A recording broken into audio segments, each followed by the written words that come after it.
In the quiet, isolated village of Durness, the tale of the Bone Witch has haunted every generation. Parents whisper it to their children, stories of a spirit that takes the misbehaving, a cold, vengeful force from the underworld. But when bones start appearing on doorsteps and the impossible happens, her daughter is taken. Maren, a mother desperate to save her, must journey into the witch's realm. Unraveling the truth of the witch's betrayal and the pact her ancestors made, Maren discovers that some curses are bound not by magic, but by forgotten justice. Will she be able to rescue her daughter? Or is she too late? Maren never believed in the Bone Witch. For years, she'd heard the old stories, whispered, late at night, passed down through generations of villagers. They said she was a spirit, vengeful and cold, who took children who misbehaved. Her power had been bound for centuries, a forgotten legend tucked away with the village's darker history. But Maren, a mother fiercely devoted to her daughter, Cora, always assumed these stories were just that. Stories. That is, until the bones started appearing. The first was small, just a tiny white bone on the doorstep. But they kept coming. Skulls, ribs, and limbs began to pile up, and the town grew uneasy. People began to murmur. It was happening again. The Bone Witch had returned. When Cora, Maren's sweet daughter, vanishes without a trace, taken by the Bone Witch herself, Maren's world shatters. Driven by fear and desperation, she sets off on a dangerous journey to reclaim her child. Following the witch's trail into a shadowy underworld no living soul has ever entered. Along the way, Maren learns the painful truth. The Bone Witch was once a protector, a spirit bound by the villagers' betrayal. The witch's hunger for justice has turned into a deep, unyielding curse, and Maren's bloodline is tied to it in ways she never imagined. As Maren ventures deeper into this dark realm, she discovers that the Bone Witch isn't as evil as the stories told. She's a creature of justice, twisted by betrayal and centuries of pain. And now, it's Maren's turn to decide. Can she save her daughter? Or will she become the next offering to the witch? Story number 1. The air was thick with the scent of decay, of something that had been buried too long, when Lena Marlowe stepped off the bus. Her college sweatshirt, a faded blue with the logo of the university she barely remembered, clung to her thin frame like a ghost. Her face, pale and drawn from the grief that had gnawed at her since her mother's sudden death, stared at the sleepy town of Shady Grove, her childhood home.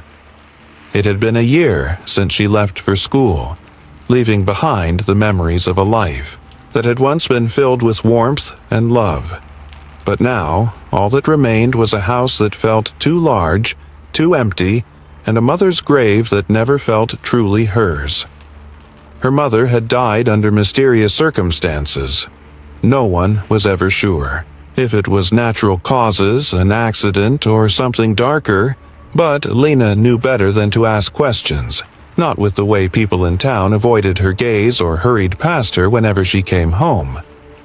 As Lena made her way down the cracked pavement of Willow Street, the wind picked up.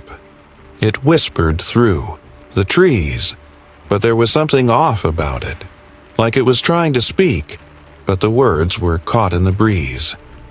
"Lena!" She turned to see Ellie, her best friend from childhood, standing at the corner of the street. Ellie's eyes were wide, her voice hushed. You've heard the stories about the tree, right?" Lena blinked, confused. "The willow tree?" Ellie nodded, her expression darkening. "Yeah, the one at the edge of town. People say it's cursed. It's tied to all the weird stuff that happens around here. You should stay away from it." Lena shrugged. "You don't believe in that stuff, Ellie? I'm just here to bury my mom, not dig up old ghost stories." But Ellie didn't look so sure. She seemed to be holding something back, something Lena couldn't quite understand. Later that evening, after Lena had visited her mother's grave, she walked down the same path through the woods, toward the place she'd never dared venture as a child. The willow tree loomed like a dark figure in the dusk, its twisted branches reaching toward the sky, as though beckoning her. She'd heard the rumors about the tree, the old tales that the townspeople whispered when they thought no one was listening. They spoke of a witch who had been burned at the stake centuries ago, her soul trapped in the roots of the tree, waiting for revenge. It was said that her curse was tied to the blood of the one who killed her, and that her thirst for vengeance could never be sated. The wind kicked up again as Lena approached the tree, the air growing colder. She stopped at the base of the trunk, its gnarled bark covered in ancient scars. Her hand trembled as she reached out to touch it, and then, in a moment of carelessness, she cut her finger on one of the sharp, jagged edges of the bark. Blood dripped onto the ground. The moment it touched the soil, the world seemed to stop. The wind howled, the trees creaked, and then whispers. Faint at first, but then louder. Lena stepped back, heart pounding. The whispers weren't just in the wind. They were in her head, in her bones, in her soul. Lena! She froze, her blood running cold. The voice was low, like a growl, and it seemed to come from deep within the earth itself. Suddenly, the town felt wrong. As she walked back toward the main street, the people of Shady Grove had changed. They weren't just avoiding her. They were staring at her with empty eyes, muttering in an ancient guttural language. Their faces were pale, their mouths twisted in unnatural shapes, and their bodies moved like marionettes. Ellie wasn't immune. The girl who had once been Lena's closest friend now walked by her side, her gaze vacant, her mouth mumbling those same words. The town had been touched by something old, something dark. Lena's first instinct was to go to Sheriff Granger. He was the only one who might still be sane in this madness. "Granger!" Lena shouted as she found him in his office, slouched in his chair, his eyes glazed. "You've got to do something. They're already gone," he murmured, not looking up. "Don't you see it? You woke her. The witch. The curse is real." Lena took a step back. "The witch? No, this isn't—" "The town is hers now," Granger whispered, his voice shaking. "And so are you." Lena's mind reeled. The curse wasn't just some legend. It was real, and she had awakened it. But there was something more, something worse. Her mother hadn't been a victim of the curse. She had tried to stop it. She had known about it. Lena's mother had been the one who'd suppressed the witch's power all these years, keeping the town safe. But she'd failed. And now Lena was the one who would have to finish what her mother started. With a heart full of regret, Lena ran back to the willow tree. The whispers had grown louder, echoing in her mind, urging her to return to where it all began. Reverend Morris, the town's priest, was waiting for her, his old face twisted in fear. "You're her bloodline, Lena," he said, voice cracking. "The witch was killed by an ancestor of yours. It's you she's after now. Your blood has awakened her power." Lena's heart dropped into her stomach. She was a descendant of the witch's executioner. The curse had been passed down through generations, and now it had found her. The whispers were deafening now. There was no turning back. In that moment, Lena knew what she had to do. She had to sacrifice herself to seal the curse away again, to stop the witch from claiming the town. With trembling hands, she stood at the base of the willow tree, blood dripping from her fingertips, and whispered the old incantation her mother had taught her. The wind howled one last time as Lena closed her eyes. But then, nothing. The town was quiet. The whispers stopped. The curse seemed to be gone, and yet, as Lena's final breath left her body, the whispers returned. Faint at first, like a memory, a call to the roots of the willow. The witch's vengeance was never truly sealed, and somewhere in the distance, deep beneath the willow tree, the whispers still echoed. Lena. Lena. We're waiting. Story number 2. Thomas Gray had always prided himself on his work. In a city like Victorian London, where the fog seemed to choke the life out of everything, there was little room for mediocrity. So, when he stumbled upon the old sewing machine, tucked away in the corner of a dusty antiques shop, he thought nothing of the eerie legends that surrounded it. He was a man of reason, after all. Legends and curses were for fools and superstitious women. The machine had once belonged to a woman named Lilith Rowe, a seamstress accused of witchcraft. She had been burned at the stake years ago, but it was said she'd cursed the machine, binding her soul to it so she could torment the world with her dark magic. The shopkeeper had warned Thomas of its history, but it was just a machine, right? A tool. A thing. He dismissed the old man's ramblings and handed over the money. The price was too good to ignore. The first time Thomas used the machine, it was like nothing he'd ever felt before. The needle moved with an unnatural precision, stitching through fabric as if it had a mind of its own. There was something almost alive about it. But Thomas wasn't one to be easily shaken. He marveled at the craftsmanship, the speed, and how perfectly it worked. His first commission with the machine was for Lord Hawthorne, a wealthy man who had been demanding a suit fit for a king. When Thomas delivered the finished garment, the Lord beamed with delight. He couldn't stop praising the perfection of the stitching. It was flawless. But then things started to go wrong. Lord Hawthorne, just hours after receiving his new suit, was found dead in his study, his body twisted in a grotesque, unnatural position. There were whispers around the city, but Thomas, ever the rational man, tried to push it out of his mind. Accidents happen. People die unexpectedly. It meant nothing. But soon, more clients came in. They marveled at the quality of Thomas's work, and his reputation grew. However, with each new garment, disaster followed the wearer.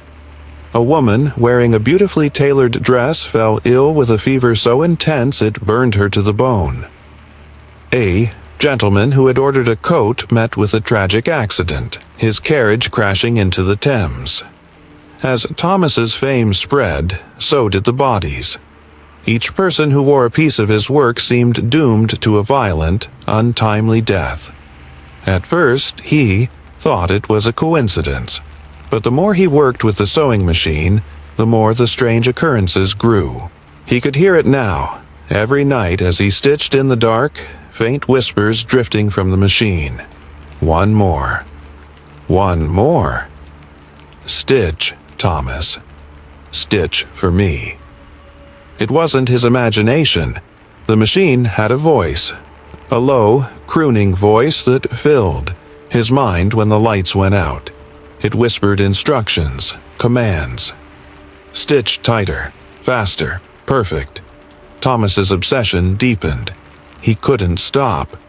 The whispers in his mind were like a drug, feeding his every desire to create the most flawless garments. The machine became his life, his pride, his everything. His sister Margaret noticed the change. She saw the way Thomas's hands shook, how his eyes seemed to have dark circles beneath them. The more he used the machine, the more distant he became.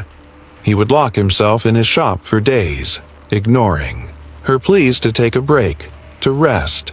"Thomas, you need to stop," she said one evening as he labored over a new dress. "Something isn't right. You've seen the accidents. You've heard the rumors." But he only smiled, a cold, distant smile. "You don't understand, Margaret. This is perfection. This is what I've been searching for my whole life." And so, he continued, Then one day, Elijah, a rival tailor who had once been Thomas's friend, entered his shop, looking pale and nervous. "Thomas, you're killing people," he said, his voice shaking. "I've seen it. You know I have. There's something wrong with that machine.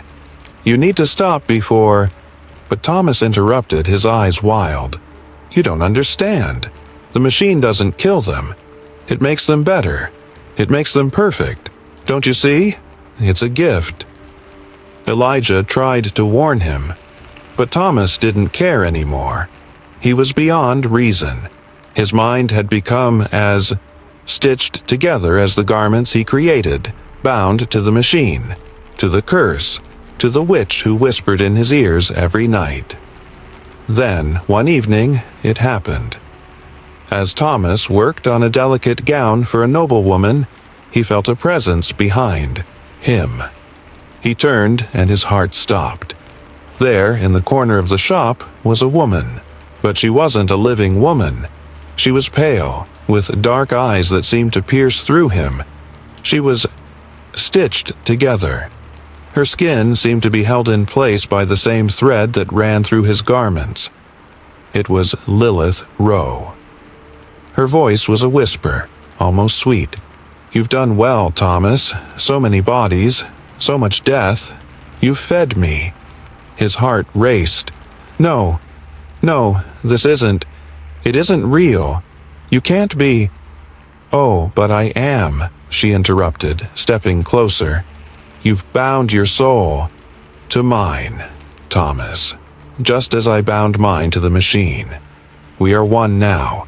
Your fame, your skill, it's all mine. And when you die, your soul will feed me too, forever." In that moment, Thomas understood the true cost of perfection. The curse wasn't about creating something flawless. It was about feeding the witch's hunger. The machine didn't just stitch fabric. It stitched the souls of its victims, binding them to her forever. But before Thomas could act, before he could tear himself away, the door burst open. It was Inspector Huxley, his face pale with dread. "Thomas, we have to get you out of here. Something's wrong with the shop. People are—" But before he could finish, the shop's lights flickered and went out. Thomas heard the whispers again, louder this time, calling him, pulling him into the darkness. The next morning, Thomas was gone. The shop was empty. The machine, however, was still there, standing in the corner as if waiting for the next victim. The years passed. The shop was abandoned. The whispers faded into the fog, and then, one day, decades later, the machine reappeared, dusted with age but somehow untouched. It sat on a shelf in a modern-day thrift store, waiting for the next unsuspecting soul to take it home. The whispers would start again, and the cycle would repeat. Story number 3. The moon hung heavy in the sky that Halloween night, casting long shadows over the quiet town of Ashford Hollow. The streets were empty, save for the occasional rustle of leaves as the wind swept through the trees. But down by the old burial mound, a different kind of energy hung in the air. It was the kind of night that whispered of secrets and things that should have stayed buried. Riley Dawes stood with her arms crossed, watching her friends. Her heart was pounding in her chest, not from fear, but from the guilt that gnawed at her every time she thought about it. The dare, the one that had led them here, to this forsaken piece of land that no one dared to disturb. Jace, the leader of the group, was grinning from ear to ear, excitement lighting up his face. "Come on, Riley, what are you waiting for? You're not scared, are you?" Riley shot him a glare, but said nothing. She wasn't scared. She was just tired of Jace's stupid dares. They were all in this mess because of him, because he thought it would be funny to trespass on the old burial mound. The mound where, if the stories were true, Witch Meloria was buried. "You guys are seriously doing this. Amber asked, rolling her eyes. She was the skeptic of the group, always the first, to dismiss the creepy folklore as nothing but superstition. This place is nothing but a pile of dirt. It's not like some ghost is going to pop out and start haunting us. Right, Hannah muttered, her voice barely audible. She was quiet tonight, quieter than usual, but Riley noticed how her eyes kept drifting to the mound. A strange look in her gaze, like she knew something they didn't. Jace gave Amber a playful shove. "You've heard the stories, right? About the witch who was burned alive here centuries ago? She's supposed to curse anyone who disturbs her grave. But none of us are afraid of some old ghost, right?" Riley didn't say anything as she watched Jace climb up onto the mound, his boots sinking into the soft earth. The air around them seemed to grow colder, heavier, as if the ground itself was aware of what they were doing. Amber shook her head. "This is stupid. I'm out." But it was too late. Riley saw the moment the air changed, the moment the ground seemed to tremble underfoot.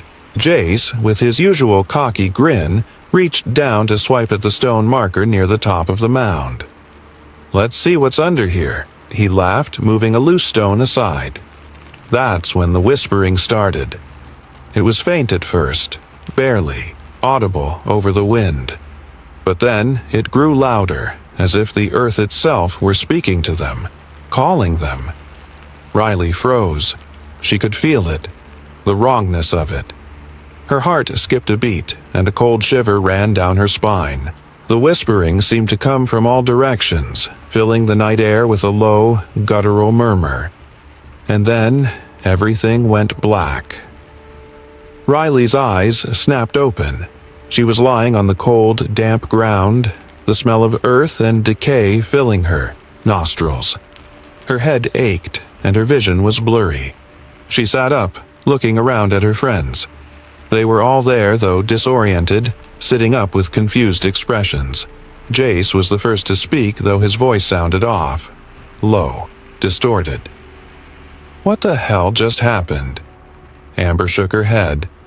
"I told you we shouldn't have—" She stopped, staring at something in the distance. Hannah was silent. Her face was pale, but her eyes were wide, fixed on something invisible in the air. Riley followed her gaze, but all she saw was the same barren, moonlit field. Then it came again. The whispering. Louder this time. "You feel that?" Jace asked, his voice trembling. "It's like something's watching us." Riley couldn't shake the feeling. It was like something had latched onto them, something old, something hungry. The days that followed were filled with strange occurrences. At first, it was just small things. Jace started having nightmares about being burned alive, his screams echoing through the night. Amber's skepticism cracked when she found strange symbols drawn in the fog on her window. Symbols she couldn't explain. But it was Hannah who seemed to be changing the most. She'd been quiet before, but now she was distant. Her eyes glazed over, like she wasn't fully present. And then the hallucinations began. One night, Riley woke up to the sound of Hannah whispering in her sleep. "Mother, please forgive me." Riley froze. The word hit her like a punch to the gut. Mother. But it wasn't the first time she'd heard it. The night they disturbed the mound, she thought she'd heard the same word, faint but unmistakable. And now, seeing Hannah's strange behavior, Riley started to wonder if there was more to this than just a random curse. Something wasn't right. One evening, as the group sat in Riley's room, Hannah suddenly snapped out of her daze, her face pale and drawn. "I know why it's happening," she said, her voice trembling. Riley stared at her. "What are you talking about?" "It's me," Hannah whispered. I'm the reason. I'm her." The room went silent as Riley's heart skipped a beat. "What do you mean?" "I'm Meloria's daughter. Hannah said, her voice breaking. I didn't know. I didn't remember. But the moment we disturbed the mound, I felt it. I felt her calling me. Riley stared at her, confused. But you never said anything about this. Why didn't you tell us? I didn't know, Hannah said softly. I didn't remember, but now I do. I'm the last of her bloodline, and I was drawn here. It was all part of the curse. It was then that Riley understood. The witch Meloria wasn't just seeking revenge on anyone who disturbed her grave. She had been looking for her daughter, the only one who could end her torment. But there was a terrible twist. The fire that killed Meloria hadn't been started by the townsfolk, like everyone had always believed. It had been a secret coven. Witches who feared Meloria's power and chose to burn her alive. And now, that coven's magic was still alive, binding Meloria's spirit to the earth. Riley's heart sank. The only way to break the curse, to stop the torment, was for Hannah to give up her memories, her magic, and everything that made her who she was. In the dead of night, with the others watching in silence, Hannah stood alone at the top of the mound. Her hand trembled as she whispered an incantation, the words ancient and heavy with sorrow. I give myself to the ashes, she said, her voice quiet but steady. I sever the bond. As the words left her lips, the ground beneath them seemed to tremble, the air thick with an otherworldly energy. And then, with a final breath, the whispers stopped. Hannah collapsed, and when she awoke, it was over. The curse had been lifted, the spirit of Meloria finally at peace. But there was a cost. Hannah had lost everything. Her memories, her magic, the very essence of who she was. She was no longer the person Riley had known. I don't remember anything, Hannah whispered, her voice hollow, empty. Riley reached out, holding her. It's okay. You did the right thing.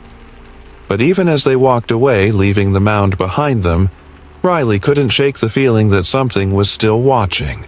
The curse may have been broken, but the land and the memories of the forgotten witch would never truly let go, and in the distance, the wind carried a whisper. Mother, you will never be forgotten. Story number 4. Tara Ling had always known how to get attention. The sleek, glowing screen of her phone was her kingdom, and she ruled it with a sharp smile, a perfectly curated life, and a carefully edited feed. Her followers, millions of them, hung on her every post, craving more of the polished, perfect version of herself she projected. But lately, Tara had begun to feel something was slipping. Her views were dropping, her engagement fading. She was losing relevance, and worse, she felt it. One evening, while scrolling through her feed, Tara stumbled upon an estate sale in the city.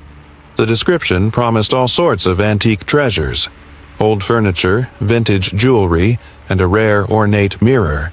Something about the description caught her eye, and without thinking twice, she bought it. The mirror was stunning. Carved wood that twisted and curled into intricate patterns, its frame gleaming with gold accents. Tara placed it in her living room, right by the window so it could catch the light just right. It was old, yes, but something about it made her feel important.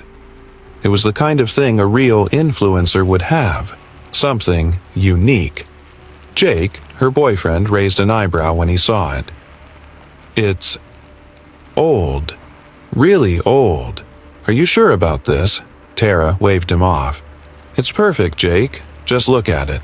It'll make my next video pop. I've got a whole aesthetic planned. He shrugged and gave her a smile, though she noticed the unease in his eyes. If you like it, and for a while, everything seemed fine. Tara filmed her usual content, showing off her beauty routine, her fashion hauls, and her everyday life. But then something started to change. It started subtly. At first, it was just a flicker, a split. Second, where her reflection didn't quite match her movements. Tara chalked it up to a trick of the light or her tired eyes, but the more she filmed in front of the mirror, the more she noticed it. Her reflection moved on its own. Sometimes it was just a fraction of a second out of sync. Other times, it seemed to pause, as if waiting for her to catch up. But it wasn't just the reflection. Viewers began to comment on something strange in the videos. "Who's that behind you, Tara?" One comment read. Another. "I swear I saw something move in the background. Creepy." Tara shook it off at first, dismissing them as overactive imaginations. But the comments kept coming. There were figures, shadowy, indistinct shapes, in the reflections, appearing in her videos, lingering just behind her. Her anxiety grew. One night she was filming a live stream, a sponsored post for a makeup brand. As she applied her foundation, she noticed the reflection in the mirror. Her reflection was grinning. But Tara wasn't smiling. "Jake!" she shouted, jumping back from the mirror. "Look at this!" Jake, who had been on his phone, glanced over at her with concern. "What? What's wrong?" "Look at my reflection," she cried, pointing. Jake stood beside her, staring at the mirror. But there was nothing unusual. Tara's reflection was just her. "I don't see anything," he said, frowning. "No, look closer," Tara insisted, voice rising. She pointed at the mirror again, but this time, when she looked, her reflection had changed. It was still her, but darker. The reflection stared back at her with an expression of something twisted, something evil. Tara felt her stomach drop. "I'm telling you, something's wrong with this mirror." Jake frowned. "Maybe you need to take a break, Tara. You're working too hard." Tara turned away, but the reflection didn't. It stood, perfectly still, watching her, waiting for her next move. And that's when the whispers started. "Tara?" At first, Tara thought it was her imagination. But then, the whispers grew, louder. They came from the mirror. "Tara. I see you, I feel you." The more Tara tried to ignore it, the louder the whispers became, until one evening she couldn't take it anymore. She called Mallory, one of her biggest fans who had become something of a researcher in the paranormal. "Mallory, I need your help," Tara said over the phone. "Something's wrong with the mirror. It's like it's alive." Mallory's voice was curious yet cautious. "I've heard of things like that, Tara. Mirrors, they can trap souls. They reflect more than just the surface. There's a theory about mirrors being portals to another world." "Is that what's happening to me?" Tara asked, her voice trembling. "Is it a ghost? Some spirit? I swear, it's like it's controlling me. It wants something from me." Mallory was quiet for a moment. "It might be worse than that. There are old stories about witches who would trap souls in mirrors.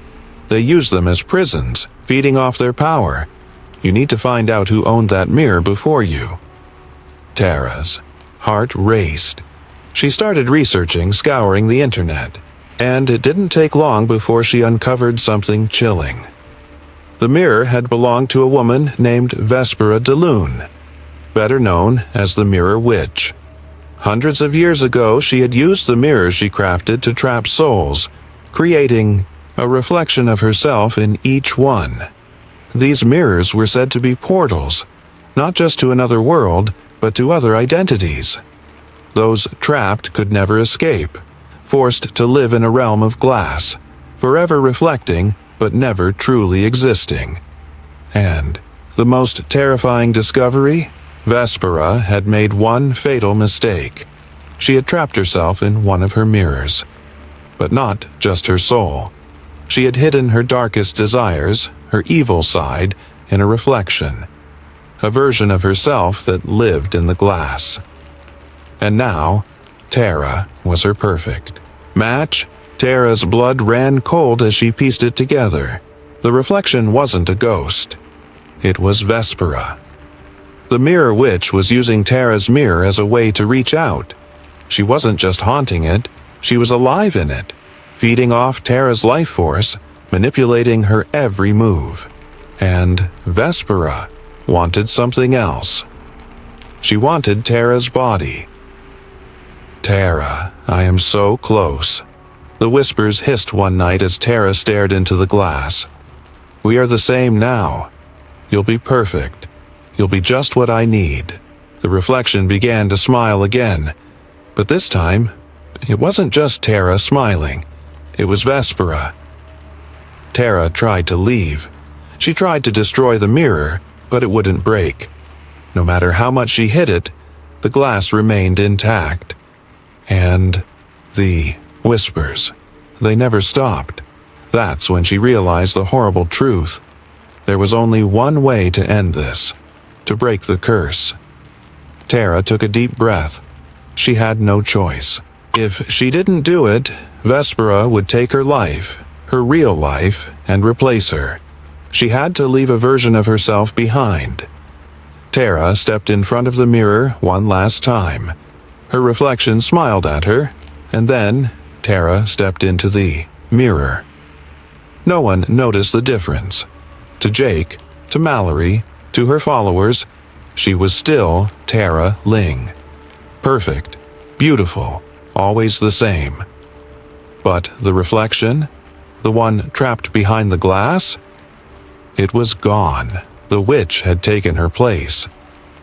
Story number 5. Mateo Rivas loved the woods. The quiet rustle of the trees, the chirping of birds, the crisp, earthy smell of pine. The forest was where he felt at home. Growing up in a small town, he had always felt connected to nature in a way that others couldn't understand. But the forest, for all its beauty, also held memories. Memories he wasn't ready to face yet. It had been a year since he left the city.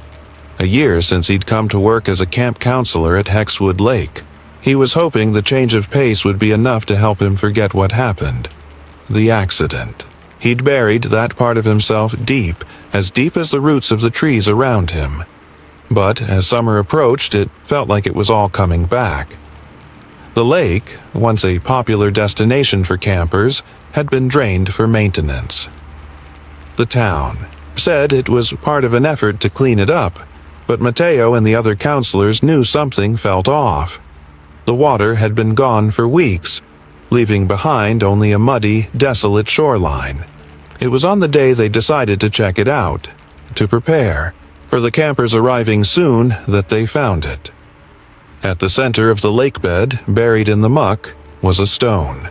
It was large, about the size of a small car, and covered in strange, ancient carvings. Mateo felt a chill run down his spine when he saw it, as if the earth itself was holding its breath. "Is that a hex?" Liv, a fearless counselor with a sharp edge to her humor, asked, crouching next to the stone. Her fingers traced the symbols, jagged, ancient, and foreign. Mateo stared at the stone, feeling his heart pound in his chest. "I don't know, but it looks like something's been sealed here for a long time." Darren, the skeptical leader of the group, was leaning against a nearby tree, arms crossed. "It's probably just some old marker, nothing special. Let's get back to work." But Mateo couldn't shake the feeling that there was something wrong about the place. The stone had a presence, a weight that seemed to press down on him, like it was alive, waiting.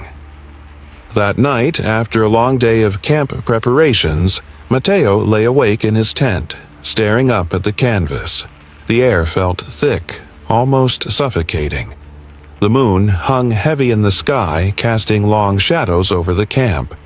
The others were asleep, but Mateo's mind raced. He kept hearing things, distant whispers that seemed to come from the woods, from the direction of the lake.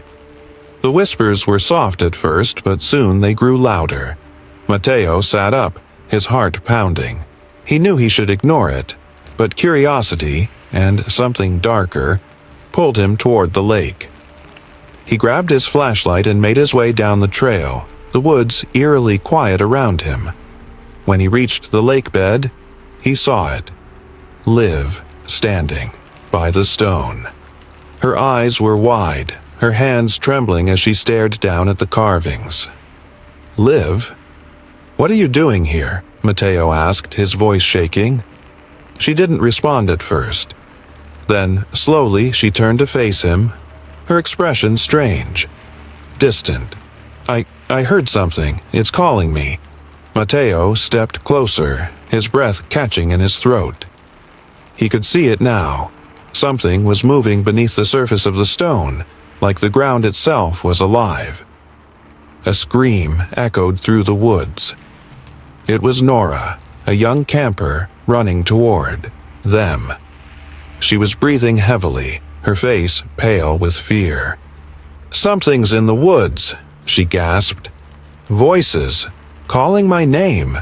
I think it's alive." The ground trembled beneath them. The trees groaned, their branches twisting unnaturally. And then something even stranger happened. The lake, the one that had been drained for weeks, began to fill again.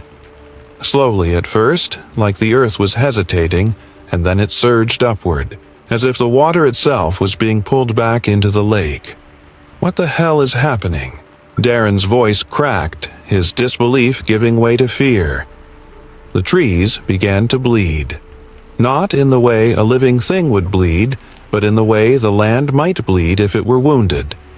Dark, sticky sap running down the bark in thick, black streams. The scent of rot filled the air. Matteo felt a pull in his chest, a connection he couldn't explain. He looked at the stone again, at the symbols, and then it hit him. The hex wasn't just a warning, it was a seal. A seal meant to keep something buried, something that was waking up. "Nora," Matteo said, his voice barely a whisper. You heard the voices, didn't you? The ones calling your name?" Nora nodded, her wide eyes terrified. It said I belonged here, that I had to stay." Matteo's stomach dropped. He turned to Liv, whose hands were shaking, her face pale. The lake, it was built to bury something. Not for recreation, not for fun. It was built to keep something sealed. Darren stepped forward, eyes narrowing. "You're saying there's something in the lake?" "No," Matteo said, his voice low. "Not in the lake. Under it." The lake was covering a portal. The ground shook again, harder this time. From the trees, from the earth, a voice rose, deep, ancient, and full of malice. It was the voice of a woman, but not a human one. It was something older, something that had been waiting. And then the full realization hit Matteo. The witch, the drowned witch, had never truly died. Her body had been sealed beneath the water, but her mind, her spirit, had lived in the forest, in the trees, in the land itself. And now, the seal was breaking. It wasn't just the lake that was filling. The curse was unraveling, and the boundary between worlds was starting to tear. The forest was alive, and it was hungry. "Everyone, back to camp, now!" Matteo shouted, pulling Nora and Liv away from the stone. But as they ran, Matteo felt it. The pull of the earth, the tug of something calling his name from deep within the woods. He glanced over his shoulder, and for a moment he swore he saw a shadow moving at the edge of the trees.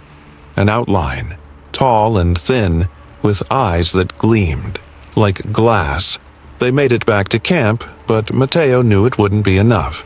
The witch's mind was unraveling the world around them, and nothing would keep it contained for long. The stone, the seal, was the only thing that could stop it. With trembling hands, Mateo and Liv returned to the lake bed, where the stone still lay. They didn't need to say a word. Together they began to push the stone back into the earth, covering the hex, sealing the portal again. It was hard work, and the ground fought them, as if the very earth knew it was being forced to close a door it didn't want shut. But as they placed the final stone back in place, the whispers stopped. The trees stopped bleeding. The air grew still. For now, the curse was sealed again. But as Mateo stood, looking over the woods, he couldn't shake the feeling that something had slipped through, something that wasn't quite part of this world anymore. And in the distance, the wind carried a whisper, low and insistent. "I'm still here." Story number 6. Elsie Rowan never expected to inherit anything. She wasn't wealthy, not by any means, and had spent most of her life buried in the quiet comfort of her books. She'd always been a little different, a bit of a loner, which made the news of her inheritance all the more surreal. The letter came one chilly autumn morning, the handwriting scrawled on the envelope in a way that almost looked like it was trying to crawl off the page. "You are the heir to Rowan House. Please, come at once to claim your inheritance. If you choose not to, the consequences will be yours to bear. No explanation, no signature. Just that." Rowan House, an ancient, crumbling mansion at the edge of a sleepy village in the countryside. It had always been a place of whispered stories. People talked about it in hushed tones when Elsie was a child, but she'd never paid much attention. She didn't care for rumors, especially ones about ghosts and witches. Still, as she stood at the front gates of the mansion weeks later, looking up at the sprawling, decaying structure, her curiosity, and a strange sense of obligation, pulled her inside. The house felt like it had been waiting for her. Dust-covered furniture, drapes heavy with age, and the musty smell of forgotten things filled the air. But there was something else, something deeper beneath the silence. The weight of something was pressing down on her, like the house itself was breathing, waiting for her next move. The will was waiting for her on the old desk in the library. It was simple, typed on yellowing paper, but at the end of it, something strange stood out. "Feed the crows daily, or suffer the witch's return." Elsie frowned, rereading the line. "Crows?" She glanced out the window, noticing the large black birds perched on the edges of the roof. They seemed to be watching her, a dozen or so of them. Their eyes were dark, too dark, like they could see right through her. Skeptical and a bit unnerved, Elsie laughed it off. "It's just superstition," she muttered to herself. "I'll be fine." But the crows, they were persistent. Every time she walked around the house, they would be there, watching her, fluttering their wings as if waiting for her to do something. For a week, she ignored the will. She had other things to focus on. Cleaning, settling in, trying to figure out what to do with the place. The crows, however, began to disappear.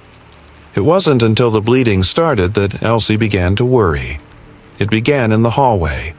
Thin, dark streaks of what looked like blood dripping from the ceiling. Elsie screamed and backed away from the spot, convinced she was imagining it. But then it happened again. This time in the parlor. The blood was thick and sluggish, pooling at her feet. Elsie scrambled for the phone to call someone. Anyone, but the line was dead. Her heart hammered in her chest and the air felt heavy, thick with something she couldn't understand. Panic started to bubble up in her throat. That's when she heard it, a soft caw from outside. She rushed to the window and saw them. 13 crows perched on the roof, all staring at her, and then, one by one, they took flight. But not just any flight. They seemed to circle around. The house, looping tighter and tighter. The air grew colder, the wind howled louder. In the midst of her panic, there was a knock at the door. It was Greta, the neighbor who had warned her to never come near the house. Her face was pale, her eyes wide with fear. "You've seen it, haven't you?" Greta whispered. "You felt it. The curse. The witch's return. You should have fed the crows. You should have listened." "Witch?" Elsie asked, trying to make sense of it all. "What witch? What are you talking about?" "The Crow Witch," Greta replied, voice trembling. "It's a curse. The crows are her prisoners, souls of villagers who betrayed her centuries ago. They never left. They can't leave. And now, she's coming back." Elsie's heart skipped a beat. The crows.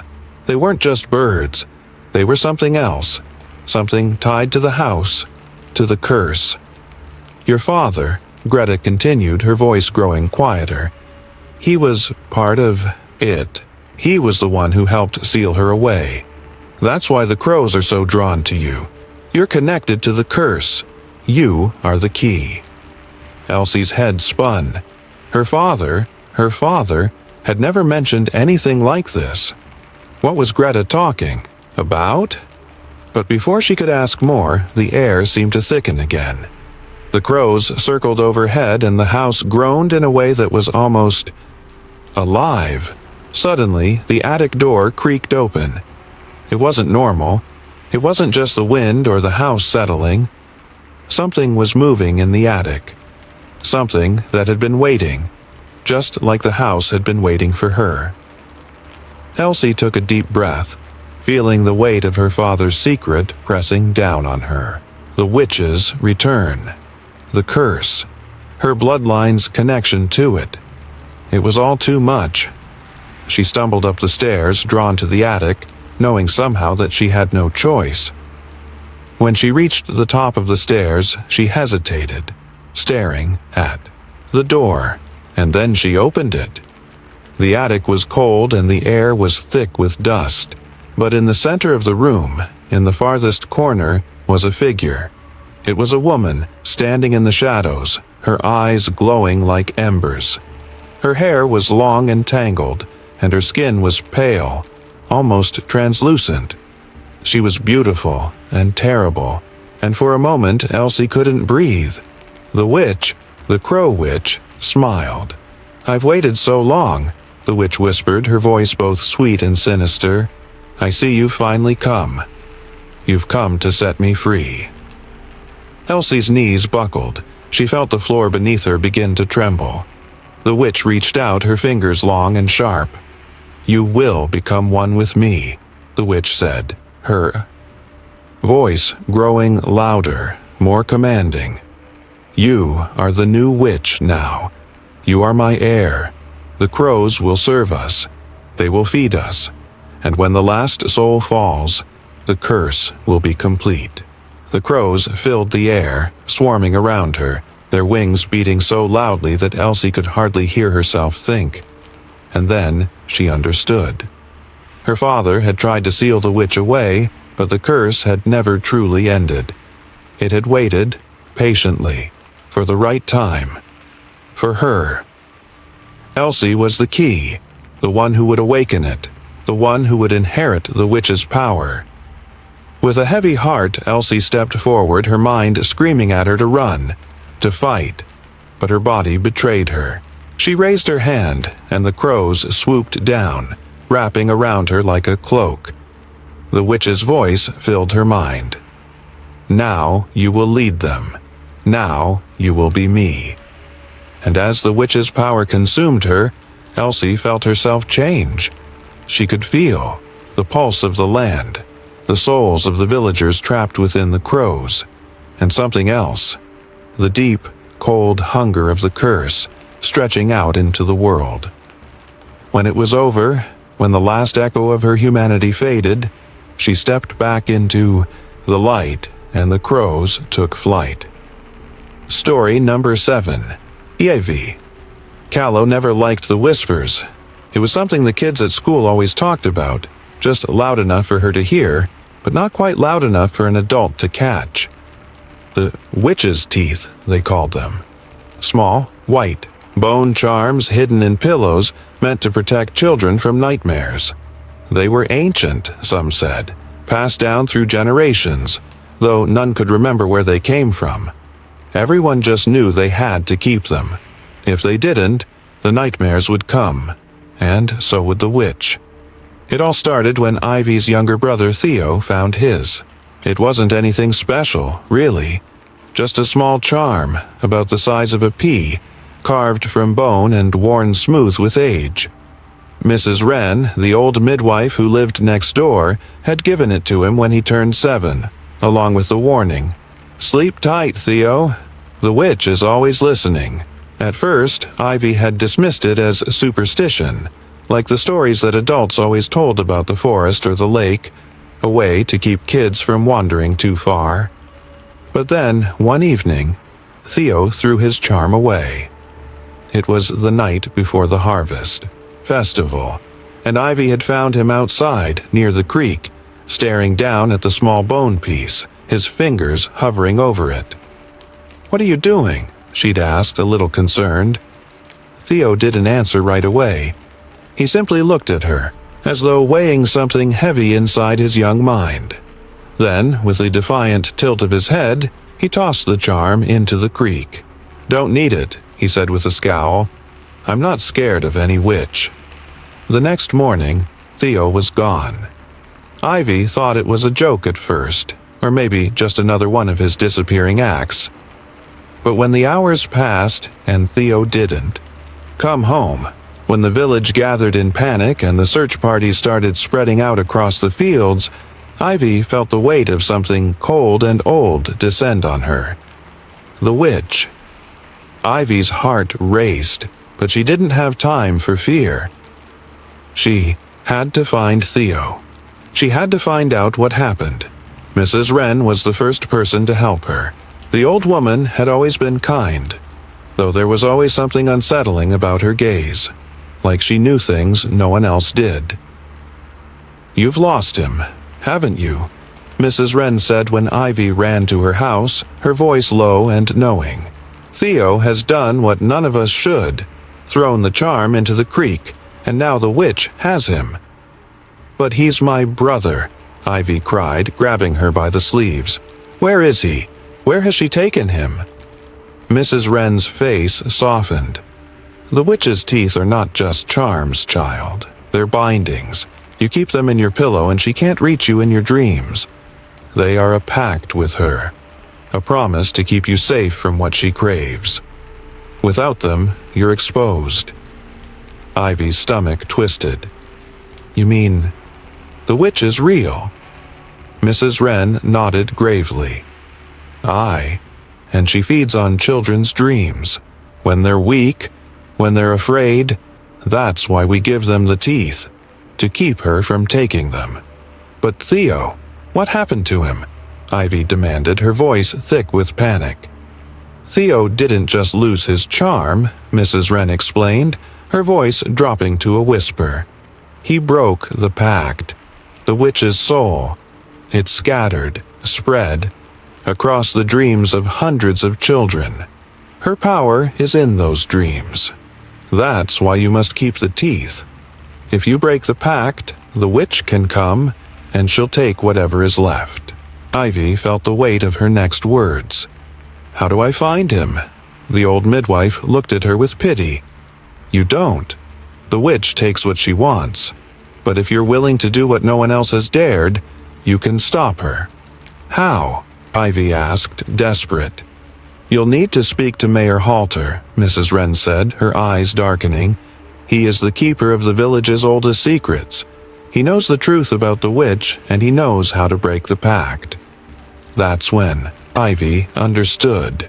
She wasn't just looking for Theo. She was looking for the truth that had been hidden. Mayor Halter's office was a small, musty room near the edge of the village, tucked away behind the old church. He was an older man, gray-haired and sharp-eyed, and Ivy could see the lines of guilt written across his face. "Ah, Ivy Callow," he said when she barged in, her hands trembling. "I know why you're here.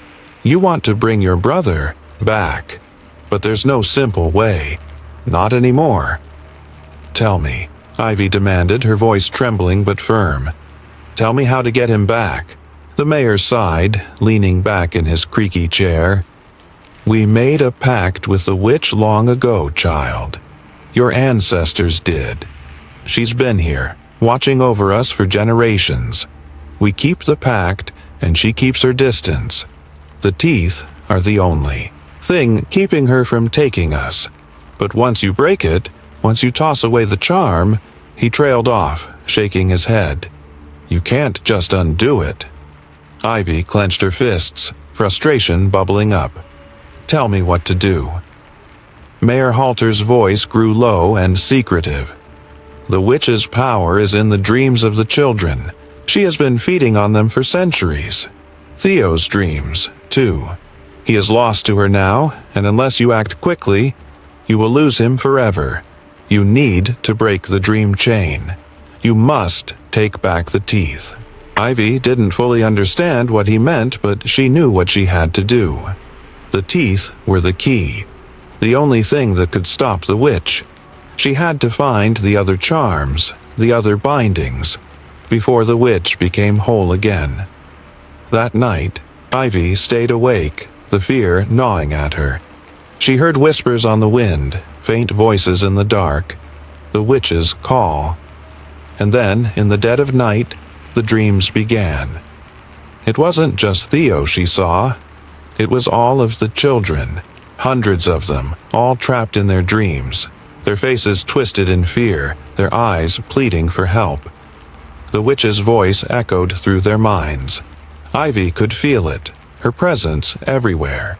But Ivy was brave. She was determined. She reached out, calling for Theo.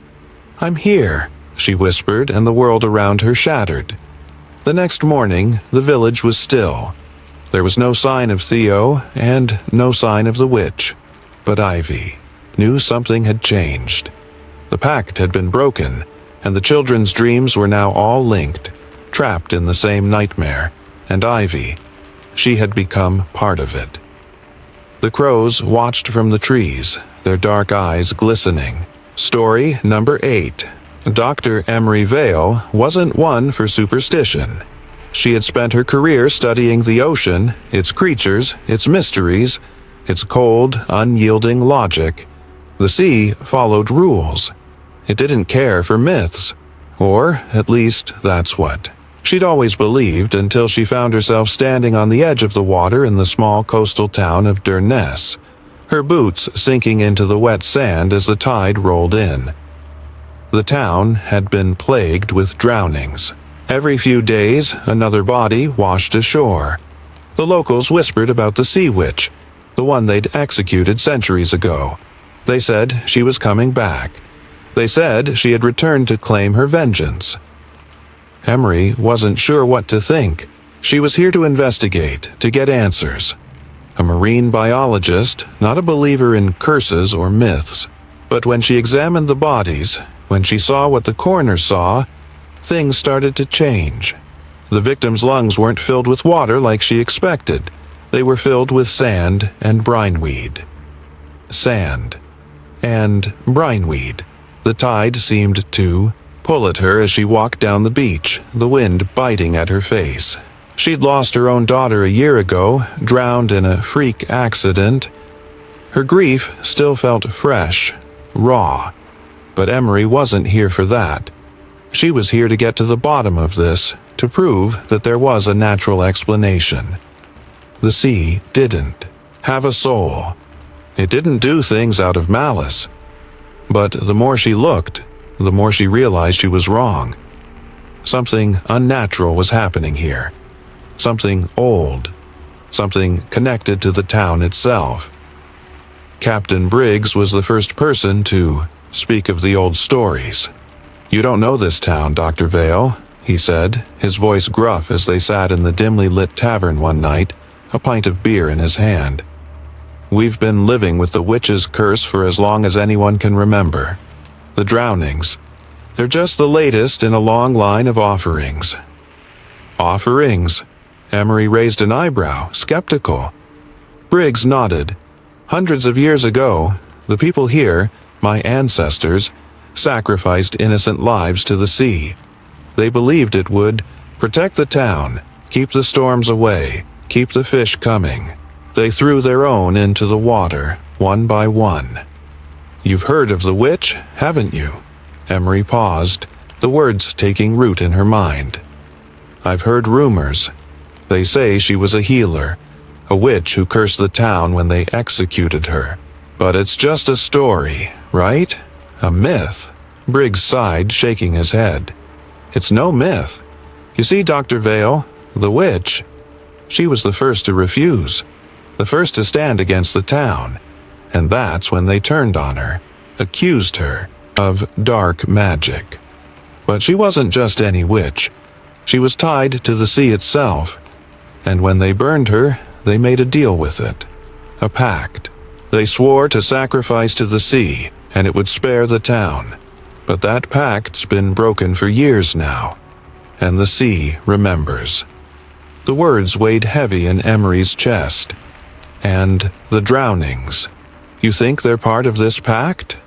Briggs's face darkened. Not think.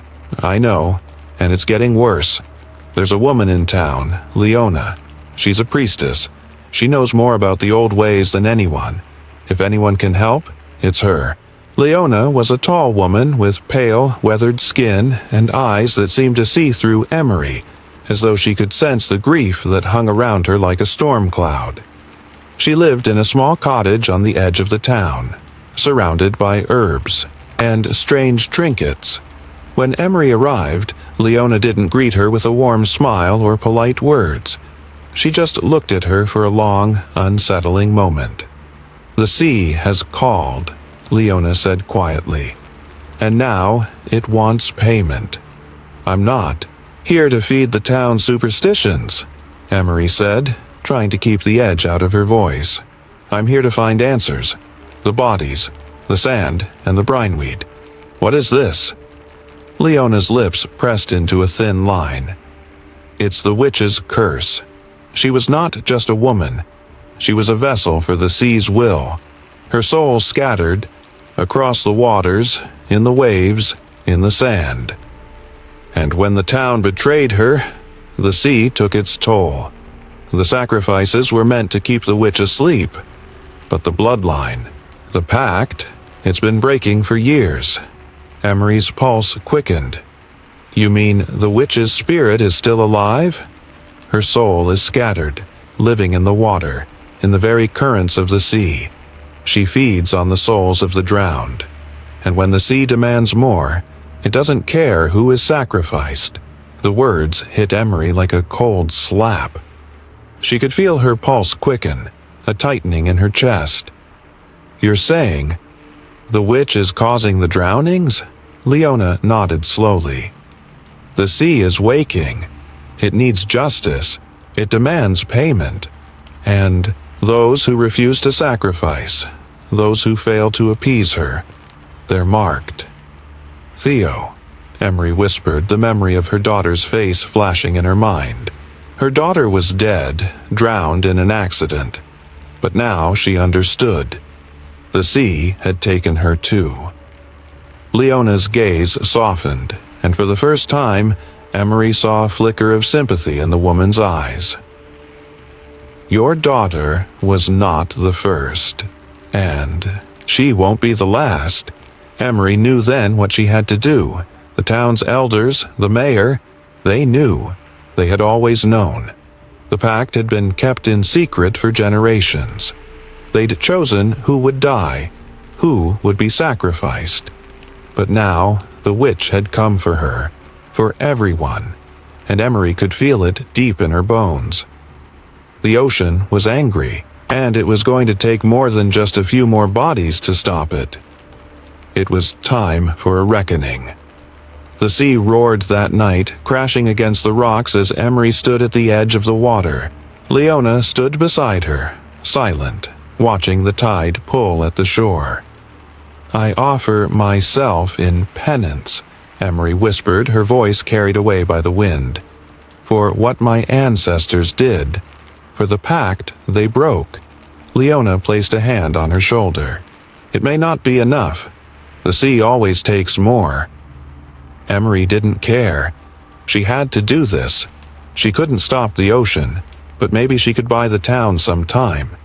Maybe, just maybe, it would be enough. But as she stepped into the waves, she could feel the pull.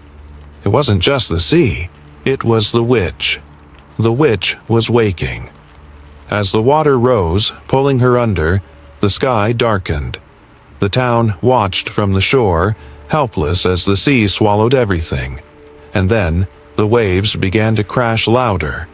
The water churned, dark and endless. The sea had claimed its price. But it was not done. In the distance, in the deep heart of the ocean, the witch's laughter echoed. Story number 9. Julian Graves had always been drawn to the strange, the forgotten, the forbidden. His life revolved around books. Rare ones, ancient ones, those with stories that time itself had tried to erase. He ran a small antiquarian bookstore in the heart of the city, a place crammed with dusty shelves and the scent of leather and old paper. The books were his sanctuary, his obsession, but nothing had prepared him for the last spell book. It appeared one rainy afternoon, wrapped in an old burlap sack, left at the doorstep of his store. Julian opened it with trembling hands, feeling an unexplainable pull to the parcel, as though the universe had led him here. The book was bound in something unmistakably human. Skin. His first thought was a sick joke, but as his fingers brushed the cover, the texture, the warmth of it, sent a shiver down his spine. It was real, and the sensation was as disturbing as it was magnetic. The title was engraved in gold lettering on the cover, but it was written in a language Julian couldn't recognize. His heart raced. He could feel the weight of the book, not just in his hands, but deep in his chest, as though it was drawing something from him. Something old, something powerful. Fiona, the librarian he occasionally consulted, had warned him. How about books like this? She'd told him of stories she'd heard from her grandmother, about witches who used books to write spells into reality. Books that were alive, in a way. Julian had always dismissed the stories as folklore, until now. But the book was calling to him, and he couldn't stop himself from opening it. As Julian began to translate the first page, the air around him seemed to thicken. The ink on the page seemed to shift, the words rearranging themselves in his mind. His eyes widened as he read aloud, though he didn't fully understand the meaning. 2. Bind the soul to fate's design. Speak the words that twist the line. The moment the words left his lips, a sensation of dread crawled up his spine. It was as if the room grew colder, the shadows deeper. He shook his head, trying to shake off the feeling, but it only intensified. That night, after closing the shop, Julian went home to his small apartment. The book sat on his desk, unopened, waiting. He couldn't stop thinking about it. The way the ink had shifted, the feeling of something ancient and alive stirring beneath the cover. It called to him, and then the dreams began. In the dreams, there was a voice, a soft, melodic whisper that seemed to echo from the pages of the book itself. Julian, it called, his name wrapping around him like a noose. I have been waiting.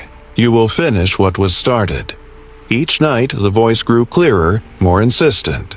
Julian could feel himself growing more obsessed with the book, more connected to the voice in his dreams. He began translating more pages, though they never felt like his own words. The book was writing itself for him, dictating his every move. 1. Night, he translated another page, but this one was different. As he read, he saw something, his own name, written in the ancient script, followed by a phrase, "The curse is complete. One more must die." He froze, his heart hammering in his chest. The words felt like a warning. But a warning from whom? Who had written this? The days blurred together as Julian's obsession deepened. He couldn't stop reading, couldn't stop translating. As he completed each page, the world around him began to shift. The small, insignificant events that had always been a part of his life started to feel not so small. They felt planned, like they were happening exactly as they were meant to, as if the book was rewriting the very fabric of his reality. One day, he opened the book to find a page he hadn't seen before. The words appeared as if they had been etched into the paper just for him, and the ink glowed faintly in the dim light. The text read, "The ink which stirs, her bones shall rise. Finish her resurrection, or face the price." His pulse quickened. The ink which? Was this who the book was talking about? Who had been waiting? He realized the terrifying truth. Sibboleth. The ink witch wasn't just some story or legend. She had once written spells into existence, weaving magic through ink and parchment. Her very essence was trapped in the pages of the book, scattered throughout time, and now it was trying to rise again. Max, Julian's rival in the rare books trade, had always warned him. Some books are better left closed. You don't know what you're playing with. But it was too late for warnings. The book had taken hold of him. The town began to change. People Julian had known for years started to act differently. They were still themselves, but not quite. It was like they were just echoes of their former selves, shadows following a script Julian didn't recognize. And then the accidents started happening. Small things, seemingly unconnected, but it all pointed to one thing. The curse was real, and Julian was helping to bring it to life. Fiona tried to help. She had warned him, but now she was desperate. "You need to stop, Julian," she pleaded. "The book is rewriting your life. It's not just a book, it's alive. It wants you to finish it." But Julian couldn't stop. He couldn't stop because every page he translated felt like the answer to the puzzle that had haunted him his whole life. His loneliness, his obsession with books, it had all led him here, to this final chapter. In a moment of clarity, Julian realized the truth. He wasn't just translating a book, he was rewriting his future. Every spell cast completed a piece of Sibboleth's resurrection. He was bringing the ink witch back, and when he spoke the final words, "To bind the soul to fate's design, speak the words that twist the line," he felt the ground tremble beneath him. The shadows deepened, and in that moment, he understood. The curse wasn't just about her resurrection, it was about his own destruction. Julian knew what he had to do. Took the book, clutching it to his chest, and made his way to the fireplace. The flames crackled and roared as he tossed the book into the fire. The book burned quickly, the human skin sizzling, the pages curling into ash. But as the fire blazed higher, a word began to appear in the flames. "Begin." The word burned itself into his mind. His vision blurred, the room spinning.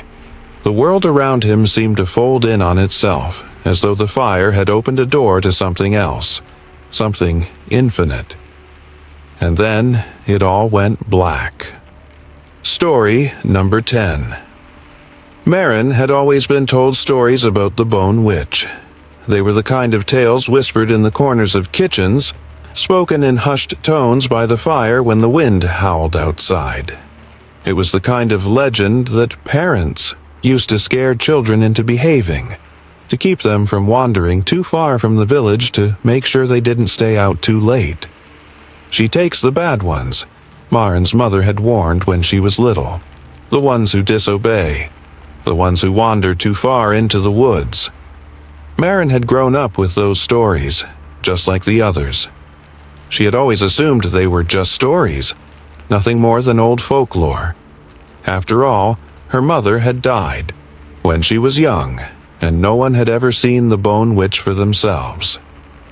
But now, as Maren cradled her daughter Cora in her arms, she found herself telling the same stories, the same warnings. Cora was her whole world, her sweet, bright-eyed girl who had a knack for getting into trouble. And when she asked about the Bone Witch, Maren's heart skipped a beat, the same way it had when she was a child. "Mama, is she real?" Cora had asked one night as they sat by the fire. "She's just a story," Maren had replied, brushing it off with a smile. "Stories can't hurt you." But even as she said the words, a feeling of dread clutched at Maren's heart. She hadn't believed in the Bone Witch either, not truly, but things had begun to change in the village. Strange things, and the stories were becoming harder to ignore. It started with the bones. At first, it was just one, a small bleached bone left on the doorstep of a neighbor's house. People thought it was a prank, maybe a wild animal dragging something out of the forest. But then more appeared. Bigger bones, skulls, ribs, clawed feet. The villagers tried to rationalize it. Some said it was just an animal. Others insisted it was a warning. But Maren's heart knew the truth before her mind could catch up. The Bone Witch was real, and she was coming for them. It wasn't long. After that, when Cora disappeared, Maren woke one night to find her daughter gone. No trace of her, just an empty bed. Her heart stopped in her chest. She searched the house, calling out, but there was nothing. Then, outside, she saw it. A pile of bones at the base of their door. It was all the proof she needed. The Bone Witch had come, and her daughter had been taken. Maren was frantic. Eli, her husband, was beside himself, his face pale with fear. But there was no time for comfort. There was only one thing on Maren's mind: finding Cora. She couldn't just sit back and let her daughter disappear like this. She knew, in her gut, that if she didn't act quickly, she'd never see Cora again. And so, she made the decision. She would go after the Bone Witch. The underworld wasn't a place Maren had ever imagined herself going. It wasn't a place for the living, certainly not for a mother who had never practiced magic, who had never known the depth of her own heritage. But her bloodline ran deeper than she realized. It was her mother's magic, dormant and hidden, that guided her through the darkened woods. Her mother had been a part of the old world, tied to the spirits and magic of the earth, just like the Bone Witch. As she walked through the night, a shadow appeared beside her. It was Thorn, the bone spirit guide, one of the many servants of the Bone Witch. He was tall, his body made entirely of bleached bone, his face a silent skull that gave nothing away. Thorn didn't speak, but Maren felt his presence like a cold wind beside her. "You're not what I expected," Thorn said, his voice grating like the sound of stone scraping against stone. "Then, what did you expect?" Maren asked, eyes narrowed, as they walked through the dark woods. The trees were twisted, their branches clawing at the sky, and every step felt like it was taking her deeper into another world. The Bone Witch does not often get mothers seeking to take back what is hers, Thorn replied. Mothers are the ones who often keep their children in line. But the Bone Witch, she was once a mother too. Maren's chest tightened. "What do you mean? Was she a mother before she became this?" Thorn didn't respond for a long while.